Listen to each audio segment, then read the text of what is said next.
Hey guys, and welcome back to the channel. Today we're driving the 2024 BMW i4 M50. So this is essentially BMW's first EV that is a dedicated M car, and I think it looks great. We have the exterior carbon fiber package. I'm going to show you the sticker in just a minute. We also have the optional performance wheels here. These are 20-inch wheels with 285mm tires, and this affects the range drastically. We're going to talk more about that when we take this for a drive later on.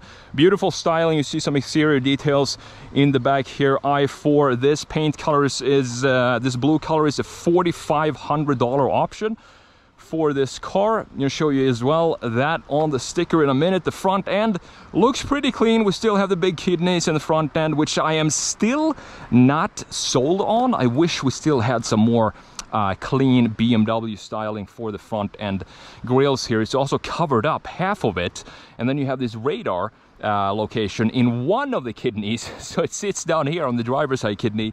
Pretty fun integration of that. You have some additional carbon fiber down here, and of course the side mirrors are also the caps for the side mirrors here, also carbon fiber, and they're in this M styling. So with that said, this is the exterior. We're going to take this now out on this beautiful road, and I'm going to show you just how well of an EV, how good of an EV this is when it comes to driving the car. So looking at the overview of the interior, we also have some optional leather for this car. And the interior, if you're used to BMWs, you're gonna be very familiar in here. Actually, before we talk more about this interior, let's pop the hood, because you would think that with this massive hood that we have on this car, we would have a big frunk. But since this is based on an internal combustion engine version, the 4 Series Grand Coupe, we still don't have any sort of storage down here. Instead, we have this big plastic cover, and that's all. You don't have any storage in the frunk, which is fine by me, because personally, all the EVs I've driven and had, I've never personally used the frunk myself, so that's totally fine by me. Now, looking at the trunk, we can check out that as well before we look at the interior and take this for a drive. This, of course, being not a sedan, a hatchback. We do have plenty of space back here. All the charging cables and stuff is located right here underneath this cover. You do have a Harman Kardon subwoofer, I do believe this is, and some more stuff on the right side with some additional storage on the side. And that's pretty much it for the trunk. Power assisted, of course. Quickly have a look at the rear seats here. Not too much space in here. If I jump in behind my own driving position, you can see that it's pretty cramped, but you do have climate control settings here, and of course 2 cup holders in the armrest right there. And that's pretty much it for the rear seats. Now let's go into the fun stuff, and let's take this beautiful color, by the way. Quickly have a look at the sticker before we take it for a drive. Let's fire this up because it's getting a little hot in here. So let's see what options we have on this car. We have base price of $69,700, and we also have this violet blue, that's what it's called. The color for the exterior is $4,500. Leather that we have in here, this brown leather, is $1,500 option. You have the cooling and high performance tire package with the 20-inch wheels, $2,500. And as I said, it comes with a lot beefier rear tires. I love that, even though it affects the range drastically. It just looks very good. You also have another big option here is the M Carbon exterior package with the carbon fiber pieces that I just showed you. So the total price for this, as this one is spec'd, is $87,845. So it's definitely not a cheap EV. Let's talk more about this interior as we take this for a short little drive. Now, the thing about this car, a BMW EV, and they call it, you saw on the sticker, they call it the ultimate driving machine. So I'm very interested in seeing if this is actually any different when it comes to the driving dynamics than pretty much any other EV I've driven, which all feel pretty much exactly the same. Now, this comes with a feature that some people probably might not like and think it's a little bit over the top, but we do have some sounds in here, which of course, if you want to, you can turn those sounds on and off. But listen to this.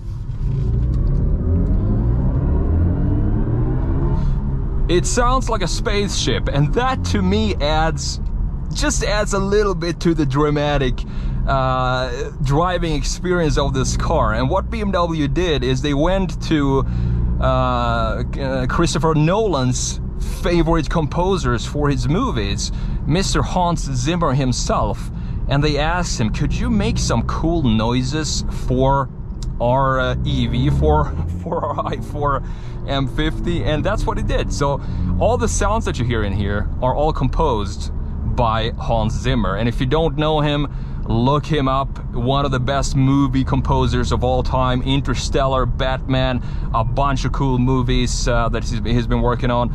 And as I said in my other video as well about this car, if Hans Zimmer has done the score for a movie, I know it's going to be a good movie. That's how good of a composer he is. And I actually like the sounds that we have in this car.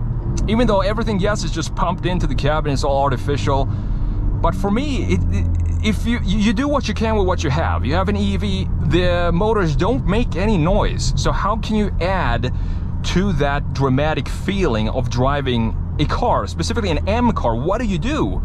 You need to work around a little bit with some artificial stuff, and that's what happened here. And honestly, I do think it works out well for this specific car. Now, the infotainment screen, you're used to seeing this double setup with the screens here. We have a 12.3-inch gauge cluster. If you go through the different drive modes here, it changes up everything, all the vibes of the graphics. So now we're in sport. If we go into comfort here, for example, it turns blue. You can also feel the car relaxing a little bit more. The gas pedal is not as responsive anymore. And if we go into Eco Pro, it goes into this blue wavy stuff that we have going on here, and also in the gauge cluster. Now, some of the spec and tech here, we have 536 horsepower, 0 to 60 as tested 3.4 seconds. The official numbers are very, very conservative. Top speed is limited to 130 miles per hour. You have a range of about 270 miles, but here is where these, let's pop it back into sport. I'm going to talk more about the range in a minute, but when you pop it from Eco into sport, you can feel the entire car just tenses up. It's ready to go. You can feel the gas pedal just, you can feel that the response is getting a lot more responsive when you put it into sport. I love that about the drive modes of BMWs. They're very different. Normally when you toggle between these, you can barely feel any difference, but in BMWs you always feel a big difference. So with this tire package that you have here, 270 miles of range for the 19-inch wheels with the little thinner rear wheels. But since this has the optional tire package, the range drops from 270 miles, which is, to begin with, not fantastic. It drops to 230 miles just because of the wheel and tire package that we have on this car. But as I said in the exterior walk around, I think it's worth it. If you're gonna have a BMW, the first thing you need to make sure is that it looks planted. That's what BMW is all about since the 90s. And I'm glad that BMW is actually offering a version for this package where you have the fatter rear tires, and you don't necessarily but it's and you can also choose it with the 19s, but it doesn't look nearly as planted and nearly as good as this one with this package. I have to say that this is the first EV that is properly fun to drive. It gives you that feeling that you're in it with the car. Normally when I drive EVs, as I said, first of all, they all feel pretty much the same, and they also feel like they're not enjoying the drive. They're not putting in an effort. You can't hear the engine as you're shifting gear, taking another breath when you're accelerating. You don't hear any of that. You don't feel any of that in EVs. It's just like, it doesn't care if you're stepping on the gas. It doesn't care that it can, you know, some EVs can do 0 to 60 in 2.5 seconds. This one though, it feels different. It feels like it's actually enjoying driving quickly through corners. Unfortunately, we can't do that right now because we have a lot of cars in front of us. I'm gonna show you that when we get some more space. But I think BMW did a fantastic job with this car. I'm pleasantly surprised by how well this drives. And also the feeling you get when you're driving this car, even though I'm not a fan of this interior layout with the 14, I do 14.2 inch infotainment screen and a 12.3 inch gauge cluster. With this layout, I want to have it be more traditional there, like the iDrive 7. But when it comes to the driving experience, it's still a BMW. So if you're worried about that, you don't have to worry about that if you're buying an i4 M50.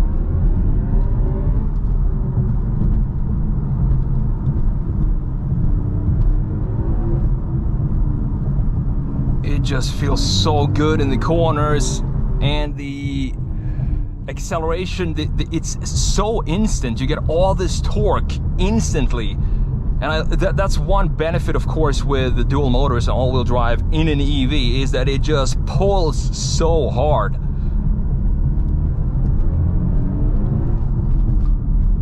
Now, this is, as I said, a little bit more powerful than the BMW M3 competition, but thing here is, with all the batteries, it weighs about over 1,000 pounds more. But since this is an EV, you have the batteries sitting way low in the center of gravity of the car, so it doesn't necessarily feel 1,000 pounds heavier than an M3. It still handles really well. Disregarding this interior layout with the gauge cluster and the infotainment screen, everything looks very clean. You don't have a lot of buttons down here. The climate control settings are all integrated here in the infotainment screen itself. This is where you want the air to blow out from. It's pretty messy for me. I much rather have it be physical buttons, obviously, but we get what we get with BMWs these days. You have some more settings here, all these apps. You can fiddle around with these if you want to do that. Go into driver settings, you have all the driver assist settings here. You can change and do whatever you want with. And that's pretty much it for the infotainment screen. Once you get used to it, it's not that hard to figure out what it does. Further down, we do have a lot of carbon fiber here. I love the carbon fiber trim that we have coming back.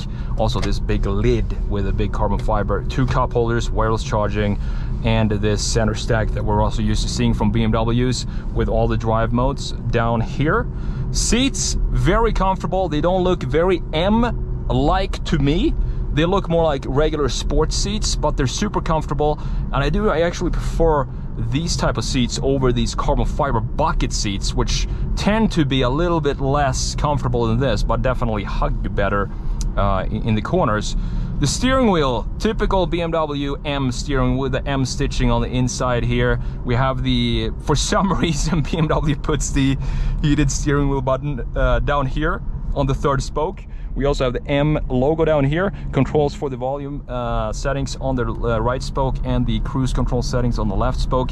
This one is equipped with the automatic cruise control or some automatic type of driving, and when you have that enabled, you see these little slots here on the steering wheel. These actually lit up when that automated drive mode is selected, and I do like the integration of these LEDs. They just look clean.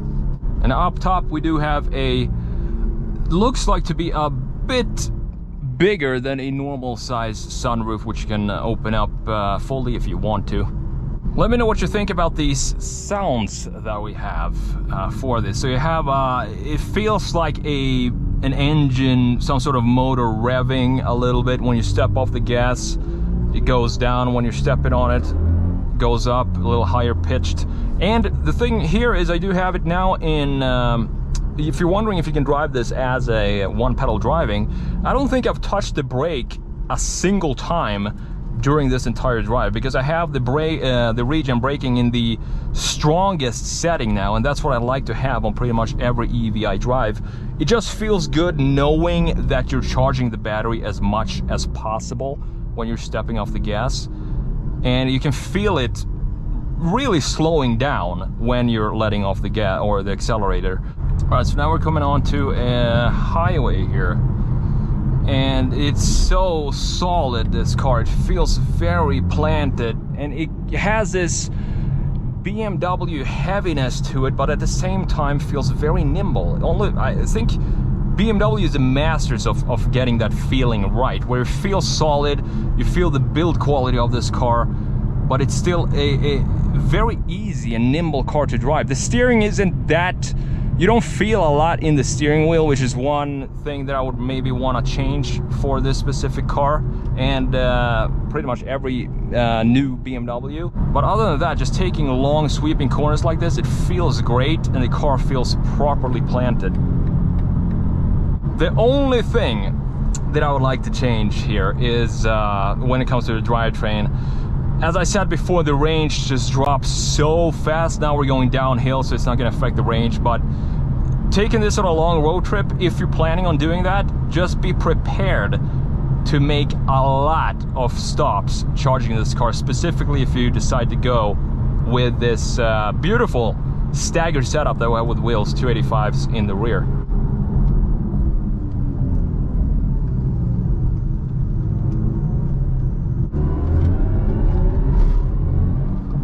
This car is ridiculously quick. It is just so fast. Overall, it's a great EV as long as you don't really care too much about the range. And that's the only complaint I have about this car, is the range being a little bit too low. But the driving dynamics and how this feels, just driving in the corners, still feels like a proper BMW M car.